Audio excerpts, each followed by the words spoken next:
All is well my dear students, all is well. This is Joshweta ma'am. So చాలా మంది students చేస్తున్న request ఏంటంటే, అక్క ఓన్లీ 10th క్లాస్ వాళ్ళకి ఇంపార్టెంట్ క్వశ్చన్స్ కాకుండా 9th క్లాస్ వాళ్ళకి కూడా ఇంపార్టెంట్ క్వశ్చన్స్ ఇవ్వండి అని. అండ్ వన్ మోర్, మీకు ఎగ్జామ్ కూడా పోస్ట్‌పోన్ అయింది కాబట్టి మీకు ఒక పెద్ద ప్లస్ పాయింట్ ఏంటంటే ఇంకా ప్రిపరేషన్ బాగా చేసుకోవచ్చు.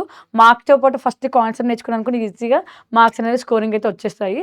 సో ఎఫ్ఏ1 ఇంపార్టెంట్ ఏంటంటే మీకు ఇప్పుడు నంబర్ సిస్టమ్ ఉంది నాన్న. అండ్ దాంతో పాటు సెకండ్ చాప్టర్ ఏముంది, లీనియర్ ఈక్వేషన్స్ ఉన్నాయి కాబట్టి దీంట్లో మీరు ఎలా నేర్చుకుంటారు, ఏం నేర్చుకోనంటే ఆల్మోస్ట్ ఇంపార్టెంట్ టాపిక్స్ చాలా చాలా ఎక్కువ ఉన్నాయి దీంట్లో. మీకు 2 చాప్టర్స్ అయినా కూడా హెవీగా ఉన్నాయి కాన్సెప్ట్స్. కాబట్టి నేను ఏం చేస్తానంటే మ్యాథ్స్ టు మ్యాథ్స్ కాన్సెప్ట్ దానికి రిలేటెడ్గా క్వశ్చన్స్ ఇస్తున్నాను. మీరు ఒక్కసారి చెక్ చేసుకోండి.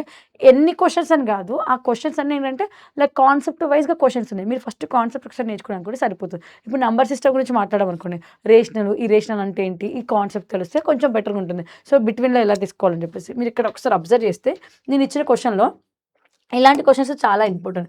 Find the rational numbers between 3 and 4 అని చెప్పేసి, లేదంటే find 5 rational numbers. 5 rational numbers అంటే ఎన్ అనుకున్నాం అనుకో, దానికి ఏమవుతుంది లైక్ n+1 అని చెప్పి తీసుకుంటాం. సో ఇలాంటి మెథడ్లో ఉన్న ప్రాబ్లమ్స్ అనేవి చాలా చాలా ఇంపార్టెంట్. మీరు ఒకసారి అబ్జర్వ్ చేస్తే లైక్ ట్రూ అండ్ ఫాల్స్ మెథడ్లో ఖచ్చితంగా క్వశ్చన్స్ అయితే అడగడం జరుగుతుందన్న. సో ట్రూ ఆర్ ఫాల్స్ మెథడ్లో ఈ క్వశ్చన్స్ అయితే చాలా ఇంపార్టెంట్. ఎందుకంటే దీంట్లో లాజిక్ ఉంటుంది. Every natural number is a whole number. ఓకేనా, every integer is a whole number అంటే నీకు ఎప్పుడైతే కాన్సెప్ట్ పర్ఫెక్ట్గా తెలుస్తుందో ఈ లాజిక్ని నువ్వు క్యాచ్ చేయగలుగుతావు. ఓకేనా, సో ఇవి ఇంపార్టెంట్. నెక్స్ట్ దాంతోపాటు లాంగ్ క్వశ్చన్లో ఇవ్వాలి అనుకుంటే మాత్రం ఫస్ట్ ప్రయారిటీ ఇచ్చాల్సిన క్వశ్చన్ ఇదే. Locate √2 on the number line, locate √3 on the number line, and one more locate √5 on the number lines. ఇవి చాలా ఇంపార్టెంట్. సో ఈ క్వశ్చన్స్లో లాంగ్ ఆన్సర్కి మీకు బాగా యూజ్ అవుతుంది కాబట్టి మీరు వీటిపైన ఒక్కసారి కాన్సన్ట్రేషన్ పెడితే సరిపోతుంది. ఓకేనా, నెక్స్ట్ మీరు ఒకసారి అబ్జర్వ్ చేస్తే, అండ్ ఒకవేళ లాంగ్ ఆన్సర్స్లో అది కాకుండా ఇంకొక క్వశ్చన్ చెప్పండి మ్యామ్ ఇంపార్టెంట్ క్వశ్చన్స్ అంటే ఈ మోడల్ క్వశ్చన్స్ ఇదిగోండి. ఓకేనా, x=x అని చెప్పేసి గివెన్ తీసేసుకుంటాం. తర్వాత ఇక్కడ బార్ అనేది 2 నెంబర్స్ ఉందనుకో 100 × x చేస్తాం, 3 ఉండేది అనుకో 1000 × x చేస్తాం. అలాంటి టైప్స్ ఆఫ్ ప్రాబ్లమ్స్ చాలా వరకు అడిగే చాయిసెస్ ఉన్నాయి కాబట్టి ఒకసారి క్రాస్ చెక్ చేసుకొని బాగా ప్రాక్టీస్ చేయండి, సరిపోతుంది. అండ్ దాంతోపాటు మీరు ఒకసారి అబ్జర్వ్ చేస్తే ఇక్కడ classify the rational numbers and rational and irrational numbers చెప్పాను కదా.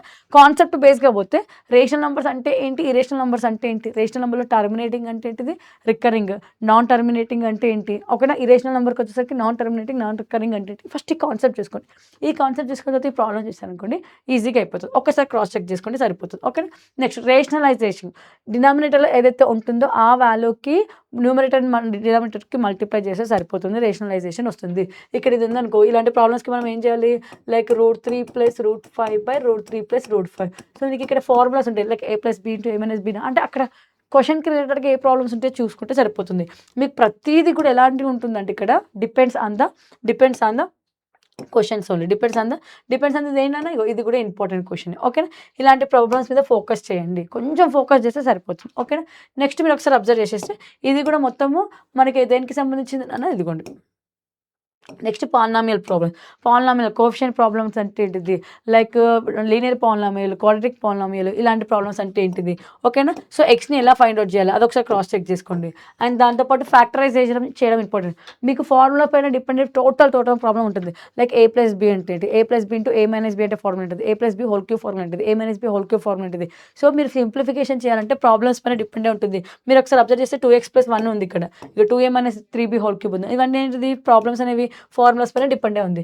సో మీరు సెకండ్ చాప్టర్ పర్ఫెక్ట్ అవ్వాలంటే ఫార్ములాస్ వస్తే సరిపోతుంది. సో ఇక్కడ చూడండి, నెక్స్ట్ ఇదిగోండి వెరిఫై.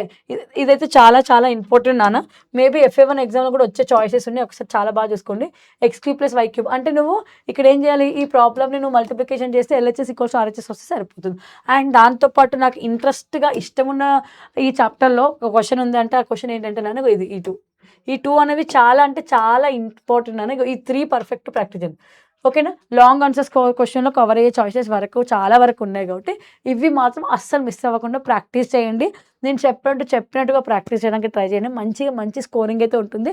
మీరు టెన్షన్ పడే అవసరం ఏం లేదు. ఈ పీడిఎఫ్ అనేది వాట్సాప్ ఛానల్లో పుష్ చేసేస్తాను. వాట్సాప్ ఛానల్ లింక్ అయితే బయోలో ఉంటుంది, ఒకసారి క్రాస్ చెక్ చేసుకోండి. All the best and all is well my dear students. మీరు అందరూ ఎగ్జామ్ బాగా రాయాలని చెప్పేసి మనస్ఫూర్తిగా కోరుకుంటున్నాను.